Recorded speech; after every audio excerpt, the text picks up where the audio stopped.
Look out, footy's back. G'day, I'm Stewie Dew. Wait, I'm not the former coach of the Gold Coast Suns.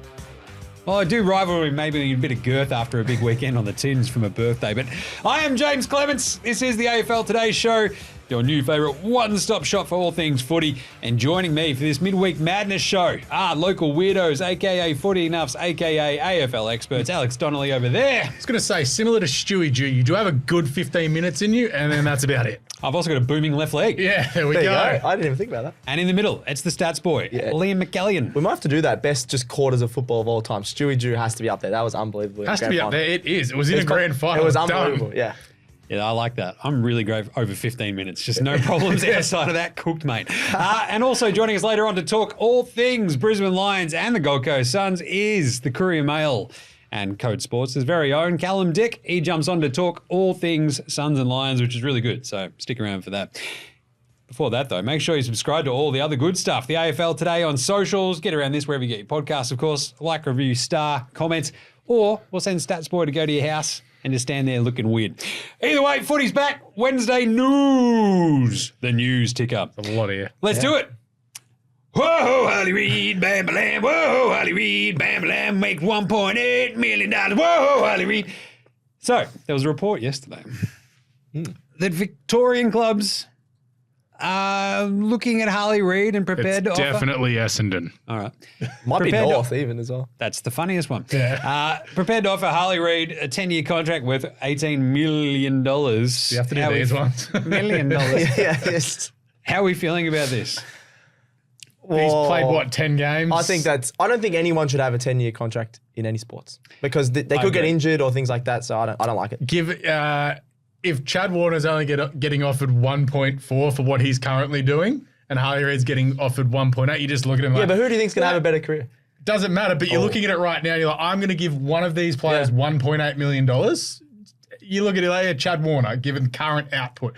In 3 years' time, when his rookie deal runs out, I'd be like, give him 3. Nah, fair enough. Not bad. Yeah. I also like that Carlton's like, well, just saying. Oh, yeah. Is that a thing? We've got to guess which clubs it is? Well, it's absolutely Essendon. Yeah. It's 100% me going, I'll pay. Harley, I'm on the old dog and bone to Harley Reid going, I'll pay you 1.8 mil. Just come over. Just come over, man. He's like, oh, really, Jim? I'm like, yes. I don't have that cash, but we'll make sure we get it. It could also be St Kilda. They've got money. Sure. Yeah, but who wants to go to St Kilda, honestly? No. If only North hadn't just, emptied their, the piggy bank on to go and getting a washed coach. No, we still have lots of money because we're not... Yeah, because they're offering Zerha and LDU all the money. Good idea. It'd be the funniest thing in the world if they did try to pay Harley Reid 1.8 million. Honestly, let's do it. Jared Pollock.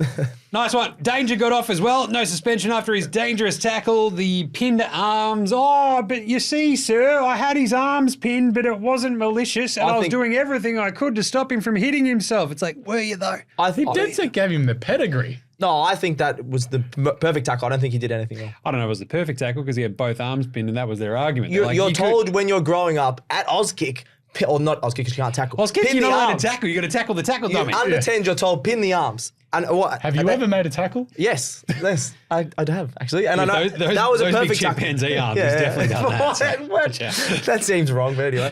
I thought that was a perfect tackle, which we can get into a little bit later. Yep. Tomahawk, sticking with some cats, is to miss 6 to 8 weeks with this some sort of weird. What are they like? They're referring to it as like this foot explosion. Yeah, basically non-specific weird ailment, and you're like, oh, that sounds medical.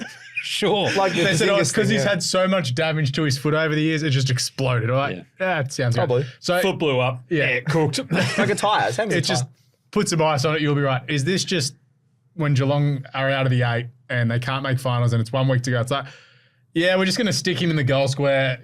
Can you get through a game with some injections? Yep, sweet, bang. Yeah, that's why they said 6 to 8 weeks. I think 9 games to go. I'll tell you what, you might get a bit of a send-off there at the end of the season. Just pop him in once the... fair in the square type area. To be honest, he could help. He could save their season. What an absolute run home that'd be. Yeah. Just goes out there and kicks 5. Alex Pearce, another injury update there, stats boy. Yeah, forearm fracture, 3 to 4 weeks. I reckon they're lying about that. There was all these reports saying that it was a lot worse. A forearm fracture, the club's literally come out as like 3 to 4 weeks. I don't know. I reckon they're just saying There was also something to do with his elbow as well. Yeah. And it's like, that seems problematic. It seemed a lot worse than 3 to 4 weeks. There was even reports he was going to miss the whole season. Now it's only 3 to 4 weeks. I reckon that's a bit fishy. Bit of a worry for We'll Freo's find out in defence. full. And he's been awesome, like almost all Australian form, a lot of people are saying. Andy Brayshaw, as reported by our very good friend who was on last week's show, Yes. Eliza Riley. Andy Brayshaw, that handsome gentleman, has gone off with a sore quad/hammy. Yeah. Ooh. Not great. Yeah, if he's out, Pierce is out, there's some huge outs for Freo. Freo have a... So she said Barishaw came up, bothered by something at the main training this morning, came off the track to be assessed and has just attempted a fitness test, but docs have taken him off the track again. Seems to dogs be have taken him. He's been Just attacked by dragged- dogs. Yeah. Get him back! These dogs have Get dragged him, him. Caleb! Yeah. Save him! Oh, the dogs have got him. seems to be gesturing towards his quad, hip, hamstring region. So He might be okay. You know but what? right. Leg blew up. Like, They play Sydney this week. You definitely need Andy Brayshaw if you Yeah. want to win that game. Need a Losing good- Pierce need a good already outfit. just Oh, wait, stinks. further update. On closer inspection, he has a massive cork on his right quad. It is black and blue and is blown up since the weekend. That's not good. Corkies, though, if you feel like it's just like it's a bit of a tough one, they're the sort of things where it go, oh, we'll give it a week and it should be right. sometimes it lasts. Sometimes a little bit longer, Yeah. sometimes far less. So, medical doctor. Medical Dr. Jim. Anyway, They're we'll not see what good. happens. I've caught Doesn't one. sound They great suck. for you. Will Ashcroft, though, this is good news for the Flying Brisbane Lions. mullet. The best hair in the business. I've got a lot of time for Will Ashcroft War. and his hair. Dead Walter. Yeah. Son of a gun as well. So we talk about Will Ashcroft with Callum Dick later on in the show. We do. And I'm excited. Yeah. He's an excitement machine. So just get, like, Goals from the boundary, clearances. it's like Bailey Humphrey. It feels like Will Ashcroft from Wish. Every so often you're like, that was awesome. Just imagine Will Ashcroft doing it. Oh. So we've got Will Ashcroft at home and they lift up Bailey Humphrey. That's harsh, but it's tough. With his new sleeve tattoos. Yeah, tough one. And the other bits of Bob's here. Bont, what's going on with, how do we mangle the name? Like the commentator, Marcus Bunta. Oh, yeah. Yeah. That was awesome. Like During the the guy who tried to say Ange Postecoglou when he signed for Tottenham. Yeah. Or Couldn't when do it. Basil tried to say Postecoglou. Giannis under the top, yeah. Great job, Basil, as per usual, covering He's yourself the in mayor. glory. He's the Lord Mayor. Yeah, the Stick to doing that. the Lord Mayor of Idiotville. Anyway, Oh, got him. Got him. Yeah. but the Bont off the track. What's going on? I think he'll be fine. Sick of carrying the Western Bulldogs. There's just a new. He has to have something happen midweek to him for him to play well. That's his thing. Guess who When he they was play sick the this other weekend, week. Jim? North. Yeah. Ooh, nice one. Huge game. That's tick that one off as an RDO for Bont. Yeah, but also, wait, did the Western Bulldogs win their last game or did they lose? Because I'm just going win, loss, win, loss, win, loss. They won, didn't they? Yeah, they Yeah, well, then they'll lose. There you go. All right. Actually not. There you go. That's all the news you need to know. Midweek winner, loser of the week. Danger. Probably gets off because he basically apparently gave a 40-minute soliloquy Yeah, he did. about how great of a bloke he is. He's like, you know, I live in Moggs Creek. It's his great little spot down the ocean road. It's like, sir, the question was, is this your handwriting? It's like, what are we doing here? Like, it feels like this is very similar, to be honest, like the Charlie Cameron thing. It's like, it is a little bit of the good bloke rule where you front the tribunal and you're like, no, seriously, I did everything I could. And they're like, he's just a good speaker. But it's also- he's also the Players Association Yeah. president. That helps probably, yeah. Come on, man. So, we don't want any problems. We don't have any problems here, Mr. Dangerfield. Fine. Yeah, That's but the it's way we also go. was that he was talking for 40 minutes by the end of it, like, right up, shut up, you're off. Just go away. Yeah. We started at 6:30, not 5:30. Just go Just away. go away. Like I've missed dinner. Zeta's like, I want my schnitz. Yeah, he always has sniffs, doesn't he, going there? I was talking to a mate about this who is a Geelong fan. He thought he was going to get a week just because of I did too.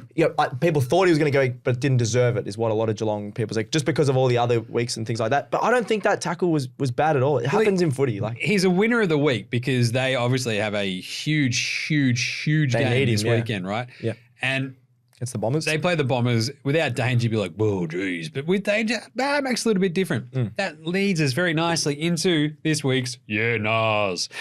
Hey, did Danger pull the wool over the tribunal's eyes?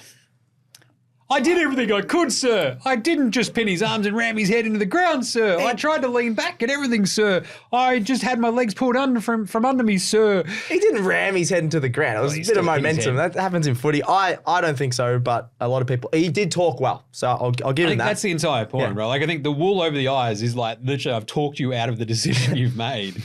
And that's basically how I got my wife to marry me. So I was going to it's- say there's a correlation here somewhere. Yeah, just keep talking. She's like, whatever. All right. Whatever, red man, shut up. And 10 years later, sucker. 17 years. Jeez.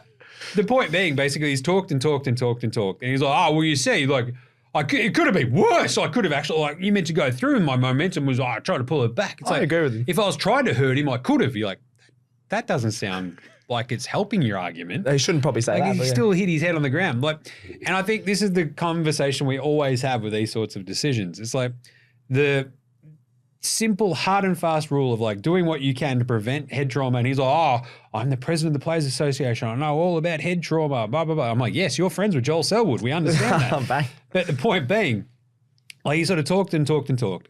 There should just be at least the hard and fast rule of like, yeah, it was still not exactly the world's safest tackle. You still rammed the dude's head into the ground as part of the tackle 1 week. And I feel like everyone should be like, that seems fair. They've just been inconsistent. I'll give him that. I don't think that was that bad, but I don't think a lot that have gotten weeks were that bad as well. So if you're going to give one, you probably should give this one, but I don't think it was that bad. That's my point. Yeah. I think if you're going to do it, fair enough. you do it. Yep. There shouldn't be like, oh, he talked really well and he's a good bloke. Yeah.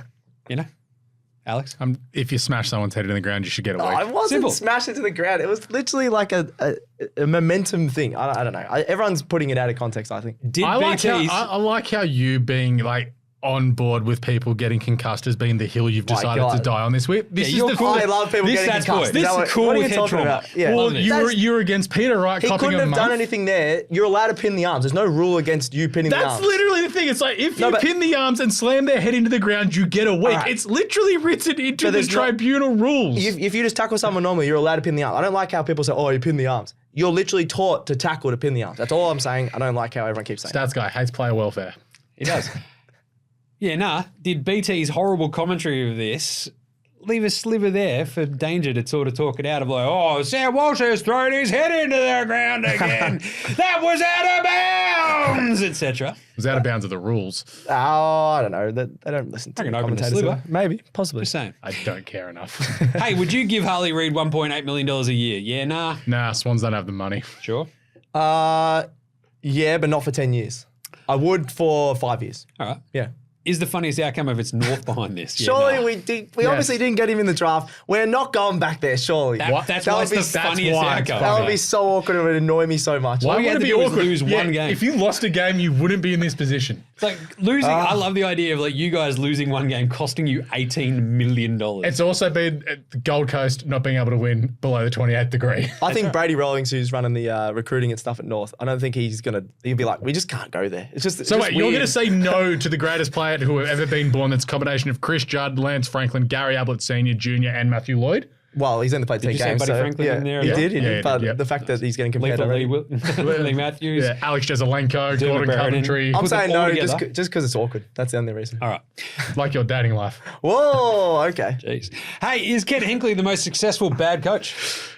Yeah, Ever, no. ever. Wait, Most successful Wait, you've bad just coach. double. So it's interesting, right? So entendre. over 10 years of tenure as well, right? The entire thing is like Fox Footy had the simple graphic of 200 wins. What's your Yeah. win percentage? He's basically at 60%. Oh, okay. And he's like 15th all time. yeah, but then you look at they had the 15th to 30 out there. It's like, want a flag, want a flag, want a flag. Sheedy, Lee Matthews. It's literally all the greats. Even Alistair Clarkson, not a great, but still has won He's flags. a great coach. Come 4 on. flags. Not at North, but This at is Hawks. it. He's won, what, 4 Dim flags? is right there too as well. So he's won a lot of games. Yep. He has not won a flag, Yep. nor has he actually made a grand final. So this is the biggest thing I think the Power fans have coming off the booing on the weekend.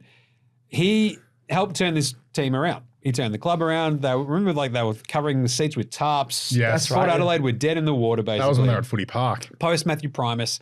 Yes. Ken Hinkley and that success that he brought to the club has helped turn them around. The thing is, They're still not good. they haven't got also to had that a next lot of step, talent the yeah. entire time, and they've never taken that one next step. So, ergo, most successful, bad coach. They've had a lot of talent, I think helped the club. My point is always going to be, I think players will eventually sort of tune you out. I think there's definitely like a limit, time limit. Even Alistair Clarkson was just like, peace out. Like, whatever. Sheedy ran out of time in Essendon. Yeah. David Parkin and Carlton. Pagan at North even. Like, it sort of gets to a point where you just go, right, I've hit my limit. It feels like Hinkley's almost there. The weirdest part I find is that the AFL media just like, but he's a great coach. It's like, is he though? Yeah. He's very I think good. he Don't get me wrong, but like, but yeah. has he got Not the anymore. most out of these teams? I He think hasn't got that final killer punch. coaches as well, I think they need a change. 10 years is a long time, especially if you haven't won a grand final. It's good to have a change 12 and years. reset. Counterpoint. Sorry, 12 years, yeah. John Longmire won a flag in 2012, made a grand final in 2022 with another 2 grand final appearances in between. He's the longest ever tenured coach, isn't he? Currently. Or But that's what I mean is the evolution. Same with Chris Scott with winning his 2 flags as well. So there's coaches that have evolved in the last decade. Ken Hinkley, he's had different playing lists, hasn't evolved. Like, it's the finals record. Yeah, he's 156, 105 overall, but he's 5-7 in finals. He's won 2 elimination finals, a semi-final, and 2 qualifying finals. So then you go through his losses. They were straight sets last year. That was horrible. Yeah, that was really bad. I think the worst ones are 2021 and 2020 COVID prelim finals, and they lost both of them at the Adelaide Oval. They were flying on top of the ladder. And they were both really close. They got absolutely. There was one they got drilled in. There was another. They got drilled by the Western Bulldogs, and they lost to Richmond by a kick because it started raining in the third quarter, and it got Richmond in the game. They also lost a prelim in 2014, and they've lost an elimination final and semi-final. No one cares about that, but it's like you've lost 4 prelims. Yep. So the other coaches in this sort of conversation, you think about Ross Lyon. I put Ross Lyon in there originally, and then I'm like, we probably should take him out. He had a winning record in 10 of the 14 seasons. 2 losses and a draw in grand finals is the point of... He's made 3 grand finals. I think we say he's bad because of his game style, but it gets results. Yeah, that's what I was going to say. I'd argue a different coach with those teams that he had in St Kilda and Freo, do they maybe win a flag? Definitely St Kilda, because they pushed Geelong all those years. But Freo were never going to win that grand final, I don't think. Very, very young Freo. Interesting. Terry Wallace. I'm on board with this one. Yeah, fascinating sort of figure because he just had a massive tenure, was always just sort of like up next. And, we'll get him in. And it's like, is he good? I remember. Or is he just loud? I remember when he was meant to go and coach the Swans, there was protests outside of the SCG. And in the end, they went, going to listen to our fans, Paul Roos. Yeah. How about him? Oh, that worked. Yeah. We're like, yeah! Terry Wallace, 2 finals wins in 7 appearances. Yes. With the Dogs, that's tough. Brutal, isn't it? Couple of prelims in back-to-back years with our favourites against Adelaide. Sticking with a bit of the Bulldogs theme, Rodney Eade. This is my vote for the most successful bad coach because without Gold Coast, his record is really strong. He had Daniel Gorringe, for God's sake, at Gold Coast. They had a shed that they didn't even have proper training rooms when he was coaching at the Gold Coast. That's not his fault. No, he didn't have much to work with is what I'm saying. Yeah. That's why I'm saying if he didn't have... So he is a good coach, but he hasn't won a grand final. It took Sydney and the Bulldogs to a combined 19 finals. I even forgot about this. 1996. 1996 grand final. In the first 2 rounds, ended up minor premiers. Yeah. Lost the grand final. Yep. But in his first ever coaching season, he made the grand final. But just could never just get that grand final. It did get to a point with the Swans where it's like, this was the Ken Hinkley part. It's like, you made your grand final early and there was never really, the Swans never went on with it again. He was the last coach that just yells in your face. That's why they called him Rocket. And that's why he wore out his welcome in 3 different places. Yes, because everyone didn't like him in the end. And then there's Brad Scott, your beloved Brad Scott. I think he's a very good coach. I think he didn't have much to work with. Took North to 2 prelims when we probably, the first year we shouldn't have even made finals. We had a pretty crap team. The second one we had a really good team, went all chips in. I think he's a good coach and he's doing really well at Essendon. What do you have? Over 50% win record at North, which isn't too bad. I don't think he's. I took this as bad coaches as well. So I had a list which included Ken Hinkley and Terry Wallace, but then I had Dean Bailey at Melbourne, Brendan Bolton at Carlton, and the worst of all, Damien Drum at Fremantle. What's his record? 13 wins, 44 losses. Coached 1999 and 2000 season. Got sacked in 2001 when Freo was zipping 13. And is now a parliamentarian. Yeah. In Shepparton. Crazy. There you go. Can I zag? Sure. That's what you always did. Carlton fired David Parkin. We're sick of David Parkin. We need his much ballyhooed, awesome assistant, Wayne Britton. Oh, that didn't work. I don't even know who that cut is. to the worst bunch of years in Carlton history. Right. Yeah. Where was it? What's the dude in Port at the moment? Josh Carr. Josh Carr. They're like, oh no, he's like the succession plan is there. We'll give Ken to the end of the year and we'll go to Josh. It doesn't always work. No. And we've seen it basically not work plenty of bloody times. I think it's worked. Mick Malthouse, Nathan Buckley. It's the handball, it's going to be awesome. Twice, three times. You had Paul Roos. Paul Roos to John Longmire. Paul Roos to John Longmire, but it was also Rocket to Paul Roos, which that worked out pretty well. But it's Paul Roos to Simon Goodwin, won a flag. So there's 2. Happy days. But still. I think the theory behind it is good because they're in the James club. Heard It just never Worsfold works. That was great. Yeah, that did not work out. Good stuff. Good chat. Enjoyed that. All right. After we chat with Callum Dick, we'll talk about the champion data All-Australian team and our Brownlow update. Yeah. But let's have a chat about the Northern teams right now with the Courier Mail's Callum Dick. All right. Now we welcome on from parts up north. That's right. It's our very own Callum Dick from the Courier Mail because we've gotten to this point of the season where the Lions are back. Yeah. And who better to talk about this than someone right in the mix of it? Callum, thanks for joining AFL Today. Hey, gentlemen. Yeah, thanks for having me. All right, let's start right there, can we? We better. We might as well. We really should. I just like how we're doing this on State of Origin Day too. Yeah, this is great. Love the colours, by the way. Oh, the colours. Michael Voss. Oh, yeah, you're New South Wales, yeah. I don't If, really care. if Michael Voss can turn up to Carlton training in Emma Rowan's kit, I think I can at least put the colours on for today. I like that. Yeah. He fitted it out really well too. Like, Well, it's Vossi's just jacked to the nines. Like, what are you going to do? Vossi could still play. He could actually get out there for Queensland and they'd still win. Don't worry about that. Anyway, let's start with Brisbane. They're back. Is that right, Callum? Are they back? What are we doing? Are they back?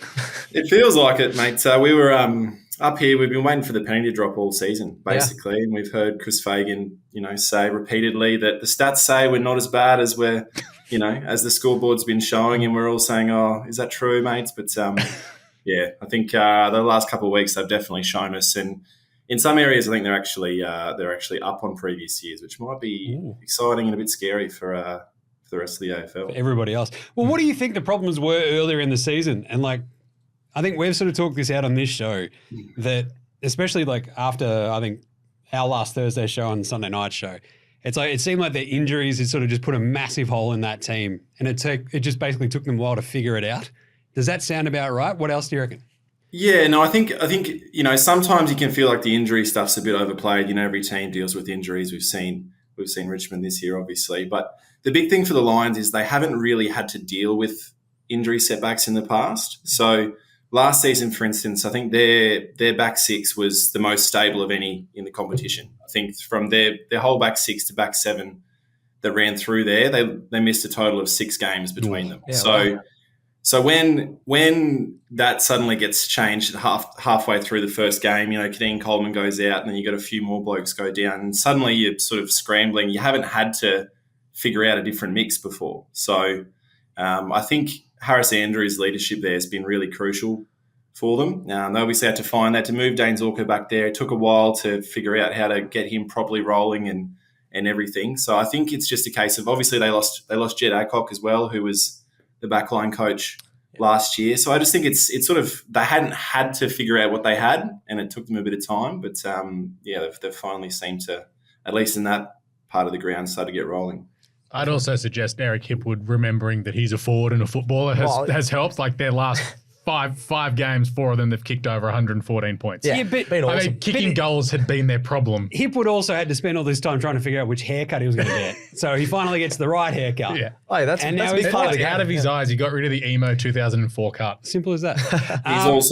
He's also, I hear that he's one of the blokes who's the most vocal in trying to get their goal song changed at any possibility as well. So he likes to try and get it changed as much as possible. So maybe someone said to him, mate, if you start kicking more goals, then we'll start considering. Yeah, the goal song comes second. I like That's that. like a very good owned, do your job.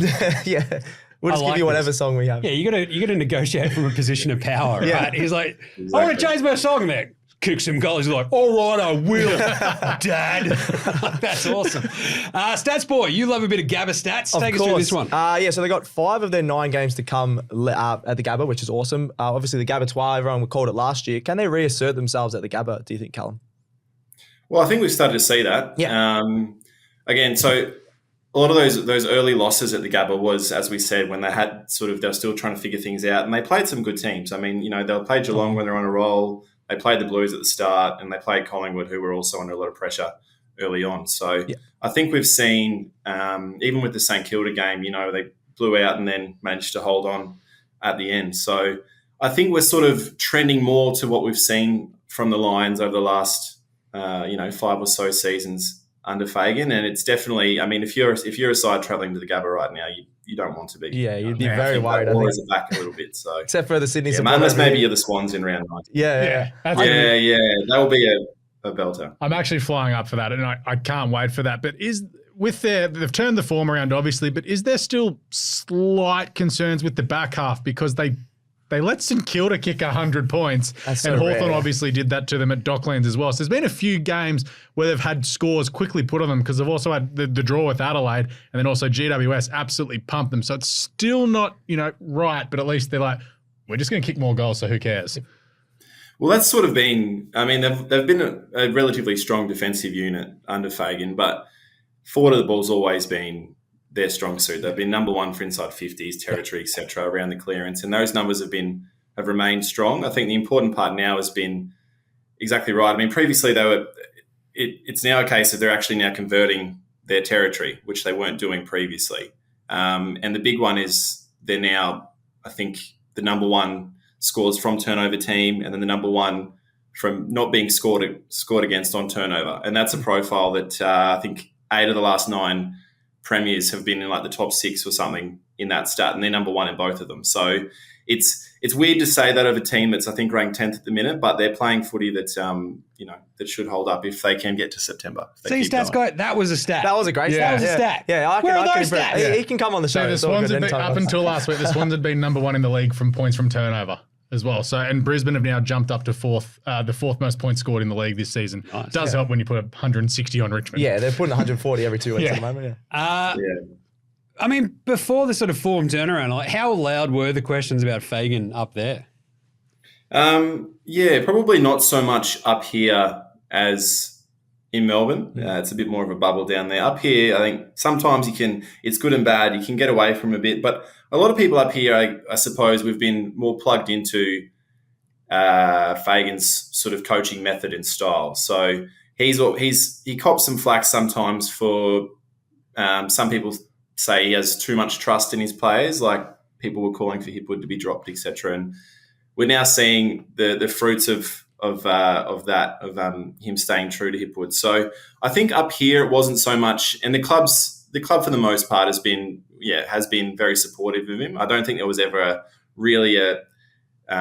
any concern that he might be gone after this season. We'll see how the rest of the year plays out, obviously, but I think a lot of the noise has mostly been from people down south spitballing. Yeah. Nice one. I mean, it certainly wasn't us. I don't actually think it was. Coughs loudly. I mean, we said he made the grand final. I think he was Exactly. He was a good You coach. get leeway if you make a grand final and then just have a slow start to the next year. Right? And then with the Hipwood thing, we're like, he'll kick 6 goals at some time in the next month and turn it around. And they've also got reinforcements coming, right? Well, like Will Ashcroft this week. How stoked are people on him returning? Let's go. Yeah, I think some fans are divided a little bit because they want to see Ashcroft come back, but it's probably Bruce Reville who might be the unlucky man to go out or into the sub role. So, but I think, obviously we'll know the teams for sure on Thursday, but given Rayner and Hipwood both came straight back into the senior side off ACLs, I think it's more likely than not that Ashcroft will be straight back in. And then I think the question after that is how they use him, because when he was up and flying the start of last season, McCluggage was getting less midfield minutes or less stoppage minutes, I suppose, and he was down a bit. So it's kind of it's one of those good problems to have, but there's a lot of mouths to feed in that midfield, and it only gets even more with Ashcroft coming back. So it'll be an interesting watch to see how exactly they use him once he gets back to full fitness, I guess. Yeah. Does he go back from huge McCluggage to medium-sized McCluggage? But it also buys into something that we've said here on this show all year. Too many dudes. Too many dudes in the midfield. It's a good problem to have. Yeah. Essendon have too many dudes for other reasons. North's got no dudes. No, we got no. Yeah. Other than how do you? And the other sort of thing I want to hit on is like Charlie Cameron, like this might be just a personal thing. I'm like, this is the week that Charlie's going to kick a bag, $20. And it's just not happened, right? Like the tools are going bang. Like we've seen basically Hipwood and Joey Duckett's just alternate kicking massive bags. And Charlie had a little bit of a moment there where he looked like he was going to be up and about against Adelaide last week. Port Adelaide, rather. Port Adelaide, yeah. And it didn't quite stick. I don't know. Do you think there's anything sort of going on with Charlie? Is he off the boil a little bit? I think it is a little bit of confidence, and I haven't spoken to him. And I think a guy like Charlie Cameron with his skill set is so much of it's confidence, right? I think I don't know if it was the Port game or maybe the Dogs game where there was a kick inside 50 and he probably could have got to the ball to mark it, but he kind of stopped and propped and let it bounce, and then it was in the forward pocket and then it didn't really play out. And that to me was sort of like he's not quite back to the confidence and the levels that he had, but he also is still confident enough to try and do stuff on the boundary line. He's just not executing it enough. But that's where, again, I think we get to the Chris Fagan model of, hey, mate, you're still a great player. You haven't lost anything. I think this is where his coaching method and philosophy really comes in. And it wouldn't surprise me at all if Charlie has a big game on Friday or in the next couple of weeks and bang, gets $20. back. Yeah. I was about to say, Don't let Jim do that. you're not good. It's like Harry McFive last year, but it's apart from the Richmond game, which is just that they flogged Richmond by 1 million points. He's only kicked more than 2 goals once. That was against the D's, funnily enough. But he hasn't kicked more than 3 goals in a game since Collingwood, like in round 23 last year. Like, still had a great grand final kicking 3, but he hasn't got like that above. It's like, oh, I've got a bag. I've really impacted the game. Right. I think we've obviously become accustomed to Charlie Cameron kicking bags of goals, right? Yes. I mean, he's done it against Collingwood, particularly the last couple of years. But he's still their number one forward half pressure player as well. And he's elite in that. So even though he's not cashing in on the scoreboard, he's still up there for their score involvements. And the pressure he puts on inside 50 is crucial, as we know now. So even though, I mean, it's easy to look at the goal column and say Charlie's not having a great season. And by all measures, you know, he is down on his All-Australian form from last year, but he's still contributing pretty crucially as well. He's also missing a lot. Like last year, he kicked 59-27. He's kicked 21-19 this year. And the year before was like 50-something goals and 20 behind. So it's like, oh, yeah, he's lost the accuracy. Just want to make it That's interesting. kind of a bit of the confidence thing as well, right? Yeah, As we were probably. just saying. 100%. You can see it sometimes. All right. Lions, currently in 10th. They're 7-6-1. We've basically got a touch over a third left of the season. Where do they finish up, Callum? Oh, undefeated. No, I like it. It's tough. It's tough because we've seen two sides of Brisbane. So I think, as I said before, I think the Swans game at the Gabba will be really interesting because if Brisbane keeps playing the way that they're playing, they might be one of the only few teams that we could genuinely say might be able to knock off the Swans. So, and the draw opens up for them now. They don't have to go to WA, and I don't think they've got to go to Adelaide anymore. As we've said, they've got 5 of the last 9 games at home at the Gabba. So, if they keep up this form, top 4, I mean, they'd have to really push to do that. But we're seeing the Giants, the Cats, Port, Melbourne, they're all sort of slipping on form as well. So it might be a case of a bit of Stephen Bradbury get to top 4. Or, Nice. I think right now we have to at least be talking finals. Yep. Yeah. Agreed. Just like North. Still a chance. No, we're not. I don't think anymore. Winning a game. Yeah. Right, the Suns. My Oh, beloved God. Gold Coast Suns. Oh, God, I love them. You've Play the beloved trumpets. 4 teams. That I'm you a follow. truther. I've been a Gold Coast truther for a long time, but I'm losing it. I'm a Gold Coast member. Let's go. The first things first, I mean, how has Dimmer changed the perception of the team up there? Yeah, I think the thing with Hardwick and when he speaks, people listen. So obviously they've got him on board because he's been there and done that. He's won finals, he's won grand finals. As a coach, you go tick. But for a club like the Suns, who are in a really hotly contested market as well, they need someone who, as I said, when he speaks, people are going to listen. And they've started to get that. And it's not just media, it's not just fans, it's it's sponsors, it's everything that comes with being a face of a football club. And he's brought that. He's also brought on some great assistant coaches. Sean Griggs come up. He managed to grab him from Geelong as well. So we know how difficult it is for interstate clubs to attract quality coaches as well. So Sean Griggs also just like, I'm from Ballarat. If I get to move to the Gold Coast, let's go. Like, back her up, boys. I'm up. It's a bit warmer up there. The same thing with me. Like, I'm just like, if you give me the chance to go to the Gold Coast, I'm there in a split second. I love that vibe. To the biggest issue, though, obviously, is like they can't win away. We talk about that a lot. Yeah. Our biggest thing on the AFL Today Show is that it's the 28th degree. Was it the 28th degree latitude? So the 28th parallel. Basically, they can't win below it this season. Yeah. It's literally the latitude. They go below that, they don't win. They play above So that, they're frustrating. laughing. So they need to play in Mackay is what you're telling me. Basically, anywhere, just go above the parallel. Well, You're they're all good. averaging 106 points at home and only 57 points away, which we talked about last week. I still can't believe that. That's gross. What would you attribute that to, do you think, Callum? I think if we look at it as well, my theory, they've obviously played good teams away. Yeah. And they've also played good teams with good midfields. Yep. So a lot of what the Suns do stems from their midfield, and it's not a downhill skiing type beat. But I mean, they've played the Lions, they've lost to the Lions, the Swans, the Dogs, the Blues. Freo on the weekend we saw, and they've been beaten around the ball. And I think when that's your one wood and you're losing that, particularly away from home, it's very easy to snowball.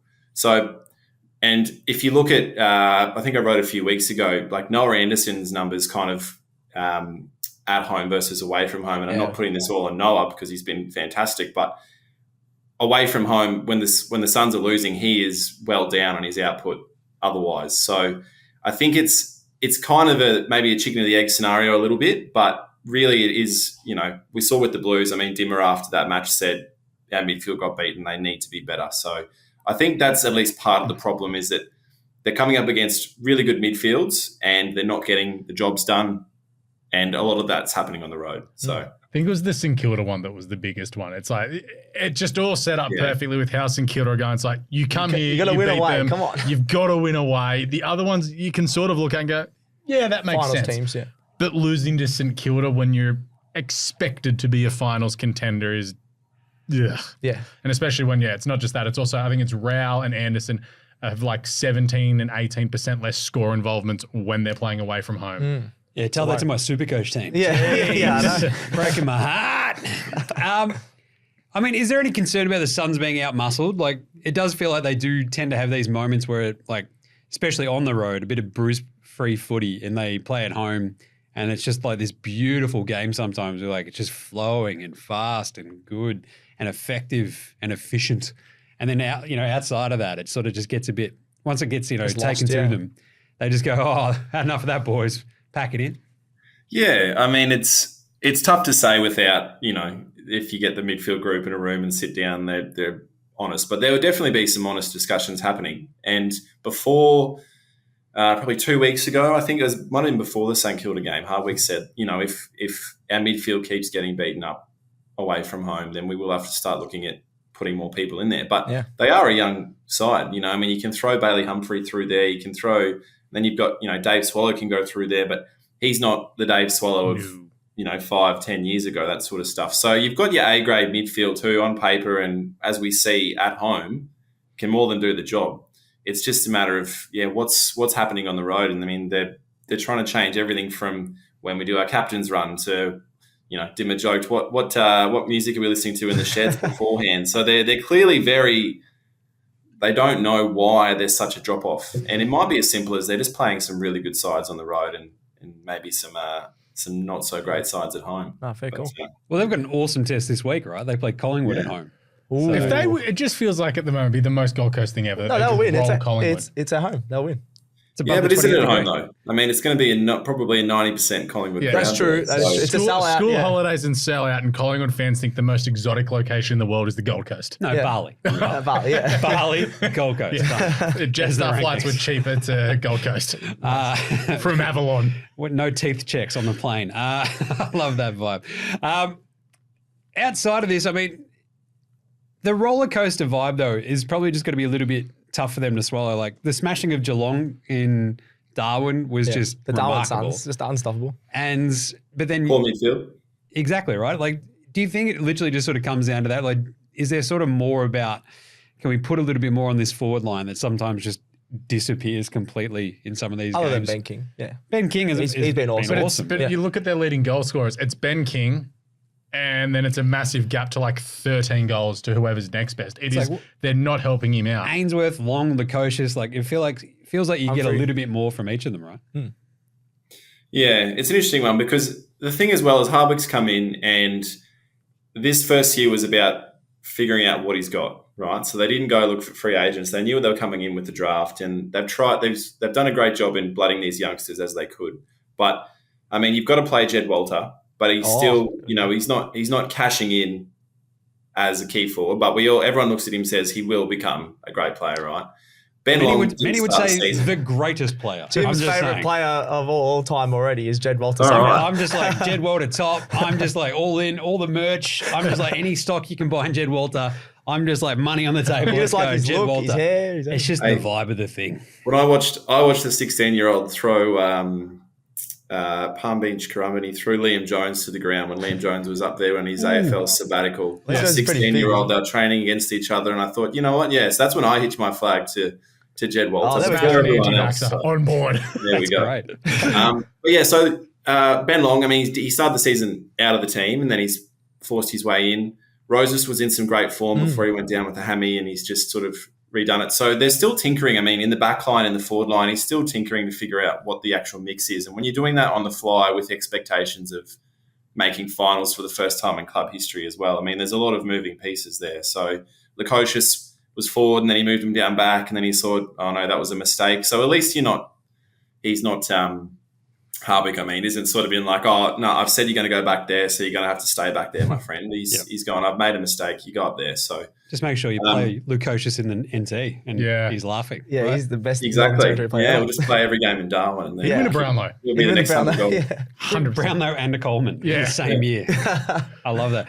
You've got some free agency vibes here, though, Alex. Yeah, well, Daniel Rioli is obviously the big one. We don't need to go into Sam McClure's, Dustin Martin. What do you mean we don't need to? It's like the greatest story in the world. Dusty Martin just follows his old coach up there. I reckon it's just old cook Dusty. But Daniel Rioli, he running off halfback, given Richmond they are entering a rebuild. Could you see where Gold Coast go, hey, let's get Daniel Rioli there running off halfback. Here's a couple of early picks, maybe a first round and a second rounder, just to try and entice Richmond because, one, they need kids, and two, it gets Hardwick back a player that he clearly loves. I think if there's one position that the Suns, I mean, even last year, that if there was an available position, it was going to be across halfback. So, look, would Dimmer love to have Daniel Rioli running across halfback up on the Gold Coast? Absolutely. But I don't think that the Tigers are keen on that. I don't know that the Suns think that the Tigers are keen on that Rioli is gettable. Things could change. But the Suns also have Lockie Weller waiting in the wings, who should be back in a few weeks. Touch wood, touch everything. Poor bloke's had 2 ACLs. But I think it's easy to forget as well how good he is when he's up and flying. So I think it'll be a wait and see on what they can do with Weller. They've obviously moved Flanders back there in the meantime. As I say, if they think Rioli's available, they'd absolutely love to have him. Get him. Yeah. I think 17 other clubs would love to have a Daniel Rioli across halfback. So whether or not it's likely, I don't think so. But nice one. All right. Well, you know what? Rory Lobb's going to end up there. Another 4. another Rory Lobb. Just throw him in there. Yeah. Lobb's in. No one wants Rory Lobb. Just put him in the forward line next to Ben King. It's fine. I know. He's like the Oprah Prize. You get a Rory Lobb. You get a Rory Lobb. You get a Rory Lobb. Average height 6'4" in the Suns forward 50 next season. Love it. Let's go. Tall boys. There we go. Right. Chips in. Do the Suns play finals this year? What's the ladder predictor for the last bit of the season here? Close. Oh, that's much harder than the Lions one is because I thought they would go down and handle business against St Kilda and kind of disappointed me and a lot of people in that aspect. Yeah, so they really need to, but then they could turn up this weekend and beat Collingwood. So I think they've got North away, they've got West Coast away. So again, touch wood, we expect them. Sorry, mate. We expect them to be able to go and actually win a game away from home or two. And then after that, I mean, they've got the Tigers at the MCG in round 24. So it's definitely possible. Ooh. Imagine that. Their first game at the MCG all year is win and into finals. That would be awesome, actually. Yeah. Hardwick against Richmond. I love that the 28th parallel is going to get the ultimate test, though. Yeah. Like the next, those 3 games. North, West Coast and Richmond away. Surely they win a couple of those. Could the 28th parallel be undefeated? But so if they beat Collingwood, they have North Melbourne next week at Docklands. It would feel like the most Gold Coast thing right now to beat Collingwood and then get knocked off. I love it. I think they make it. I'm a truther. What? I The think finals? they make it. I just did a quick little ladder thing then. I have them winning 13 games. I was asked to do something similar for the Herald Sun in tomorrow's paper, and I think I had them on 13 wins as well. So Yeah. I think we're going. Yeah. Let's do it. Doesn't matter where they're playing, we're on going. the bandwagon. I'll go to the last round, actually, Richmond Gold Coast. Yeah, Then 'cause you can cheer on Jed Walter. You're not allowed to go to finals, though. Yeah. No, in my general. team never makes finals. Exactly. All right, there we go. That's been Callum Dick from the Courier Mail. Thanks for joining us, Callum. Appreciate it. Thanks, gentlemen. Appreciate it. All right, how good was that chat with Callum Dick? I love that because, look, I feel like he's on board with my 28th parallel vibe. And Jed Walter. And Jed Walter. Yeah. I'm all about that. He was a Jed Walter fan before you knew about Jed Walter. To be honest, yes. Your seat 1B. I'm driving the bus, though. Come on. The Jed Walter bus. All right, let's get into the champion data All-Australian team, which is basically bait to get me angry because there's one Carlton blue on it and he's the sub. And it's only the best player in the AFL, Patrick Cripps. Well, best player, non-Jed Walter, non-Harley Reid division, obviously. So third best. Let's run through it really quickly out the back. Dan Houston, Sam Collins? Yep. Jeez. Nick Blakey. Holmes, Maxie Holmes, Jeremy McGovern, Bailey Dale. Whoa, Errol. Nick Dacos. Josh Kelly, who hasn't played for the last month. I don't mind that. Though. 6 weeks. Yeah. Chad Chudley-Warner. Aaron Norton, again, hasn't played for a month. Yeah. What's going on there? The Cheezel. forward, Tyson definitely. Stengel, don't mind that. Jakey, the J-Train Waterman. Isaac Rankine hasn't played for a month either. Maximus Gornicus. Isaac Heenman Heaney. Bontempelli. Jack Sinclair. What? Matty Rowell. They're just throwing midfielders on the bench. Caleb Sarong And in and the Zachy former. Butters with Paddy Cripps as the sub. Paddy Cripps at the start is so disrespectful, but it's just gone off the champion data stats, which we've always talked about so often. Instant problems that jump out at this are Sam Collins, Kelly, Norton, Sheasel, Cripps is the sub, Jack Sinclair, Matt Rowell. Sinclair- I'd be putting LDU over Sheasel right now, and Sheasel shouldn't be. If he was playing, he's Why only is gonna- Sheasel on a half-forward flank? He's been playing half forward mid, but very rare. To I put just him on find the it half forward line. chaos that we've got dudes who haven't played in a month actually on this. So, yeah. Disrespectful, I say. Where's Tom DeKoning? Where's Weeders? Tom DeKoning. Tom DeKoning, only the best ruckman Where's in the comp. Brody Grundy? Grundy has been awesome. Where's Jed Walter? I do enjoy that the Lizards made this team, though. Where's He's been stupid great. sexy Flanders, to be honest? Like, He's been fantastic. Yeah, all but season. maybe they don't rate stupid sexy Flanders because his kicks are like worth like 0.1% of Maybe. whatever it is. All right. Anyway, that's bait for me to get angry about. Maybe A we should. lot of Carlton fans have been yelling about this. Really? Yeah, like a checks lot. out. Well, yeah, just seeing the sub next to Patrick Christine, it feels weird. Yeah, That is a kick in the teeth. It's very weird, like how they've got who their best player is and how they do it all. And it's like you look at some of them, makes sense. Like J Train for West Coast makes sense at full forward. Nick Dacos in the middle, yes. Dan Houston, Max Holmes, McGovern, yeah. But like having two Eagles in the team, Yeah. and no Blue in the starting team, you just look at it, weights and measures, and be like, it stinks. McGovern's been good. I don't know if he's been better than Weeders. And Yeah, I don't know. but also we talk about injuries. He's missed a couple of games as well. Sure. So, Tricky one. It's a weird one. but Sam All right. Collins. Yeah, what the- Brownlow update. Let's do it. Who's going to win the 2024 Chaz Brownlow medal? Errol Goulden. What? Interesting. Cripps. Let's do it. At the moment, the AFL tracker has Heenman on 22 votes. I Heaney, 22 votes. P. Cripps, 19. Woe E. Goulden, 18. Yeah, so Andrew Dylan Gillen's going to do a new one Imagine if this he year. does that. That'd be And awesome. Dacos, 17. Imagine if he gets to the last game and goes, whoa. Yeah, well, Zerrett, 16. Chad Chundley Warner, CC Warner, 16. And then you have 15, you've got Bont, Neil. 14s, you've got Butters and Sarong and Sam Walsh, which feels Wait, no mention Noah Anderson? Nah, he's No. only got a home as we talked he's about. played. Yeah, but they've won 7 home games. He could be on 18. The ones that are 13 for Jordan Dawson feels a little bit optimistic. 13 for Max Holmes, again, How is- optimistic. no, This how one, is I'm Dawson this- above Holmes? This one I'm looking at, different side, has Dawson on 14. yep, interesting. Has Heaney leading, clearly. I mean, Dawson had a very nice purple patch there for a Yeah. second, but outside of that, I do feel like the fact that we've got, what is it, three Swans in the top 5, That is crazy. well, equal top 5 because Feels right. It does because top 6, equal top 6, top with Zerrett Yeah. as well. So that's Heaney, Goulden, Warner.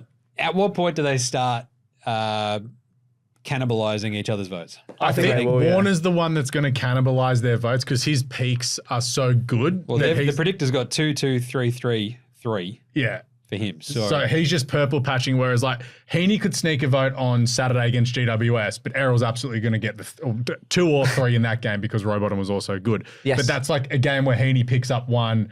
It feels in the last couple of weeks since the bye, Errol's just gone, hey, remember how I finished last season? Same again. yeah, the fact that they've got 3 in the top Yeah. 5, they have to be stealing votes from each other, surely. But it could be 2-3, 3-2, 2-3 because it's not like they're close so games. They're consistent, yeah. smashing teams Yeah. and they're on top of the ladder. I like that Cripps has been given 2 in this one in a game that he had 41 touches and won the game for them in the middle of But the game. DeConing might. DeConing was DeConing awesome. was I don't know if awesome. you're going to give him 3 for that game. Yeah, maybe. Interesting. Ruckman are Switch underrated around. Yeah. in the Brownlow anyway. So, who is your leader in the clubhouse, Stats Boy? Who do you like the most? As in, who do I think is going to win? Yeah. Or- We've got a third of the season to go. We'll break down the Brownlow, I reckon, in depth next week. I said Errol at the start of the year, and I'm just going to stick might with it. go- I'd love Heaney to win it. I might go Zachy Merritt. I think the odds are underrating him still a little bit. I think he's kicked a lot of goals for a midfielder. He is tagged up with a lot of 1s in Yeah. this tracker. I reckon and he could know- have it I closer reckon to there's 2s, probably yeah. a few more 2s in Yeah. there than 1s. So, Yeah, so I don't I'm going mind to that. go That's a Zach good one. Merritt just because I don't want to go anywhere from Sydney. I also just want Patrick Cripps to be a 2-time Brownlow winner. Yes. And not have a controversial win like he did the first time. I'd rather really good if he Bont as just well. smashed He deserves a Brownlow, but I don't think he's going to win it. Does he deserve one? But that's the thing, Yes. where Bond could get those 3 votes. And we haven't even mentioned Nick Dacos, who could just go, hey, me, it's me. Hey, check out the next 6 weeks where I average 40 disposals. Yeah, and just get 18 votes. Nice one. All right, there you go. It's a good chat. Whatever the record is, Dane Swan's votes record, do we reckon it gets broken this year? No, I think there's too much cannibalising across Yeah, the there's board. too many good players, I But think. that's where Nick Dacos can just go whack. I don't know if he gets that. Nice one. Anything else before you super coach? But we can wrap that up in tomorrow's show, I think. Yeah, do Nothing it tomorrow, else? I reckon, yeah. Good stuff. All right. That'll do for AFL Today for today until tomorrow. That's when we're back with AFL Today on tomorrow for the Thursday team When's show Leo for back? AFL Today. Next week. Okay. Next week. But either way, that's been good chat. So thanks for jumping on there, Alex. Cheers, Jim. And the Stats Boy. Thank you. And of course to Callum Dick from the Courier Mail and Code Sports. Go read all his stuff about the Lions and the Suns and all the good stuff. That was really fun to have him on. We'll have him on later on this season as well. Remember to smash a like across all the socials to see us doing lots of fun stuff throughout the year. Facey IG, X, TikTok, of course, YouTube. You can also check out the Cricket Today podcast, the Football Today podcast. NBA Australia, there are trades and draft stuff coming out the wazoo. Crazy. So get right around NBA Australia as well as hold all tickets for all the GG I stuff need with a Alex. co-host for tomorrow. No one's available. Stats Boy, done. No, I'm not Get doing Stats that. Guy's Nana in there. All right. Yeah. Subscribe, star, and like all of our shows across all your podcast apps as well. Get around them like, I don't know, me getting around Jed Walter. It's a lot. I'm all about it. Driving the bus. All right, that's it. We'll catch you tomorrow for the Thursday team show of AFL Today. Until then, look after yourselves and remember, footy's back. If you like this show, make sure you check out all the other shows on the Sports Today network, from the AFL Today Show to the Cricket Today podcast, the Football Today podcast, as well as NBA Australia and NFL Australia. With Sports Today, your sporting needs have never been easier to cover.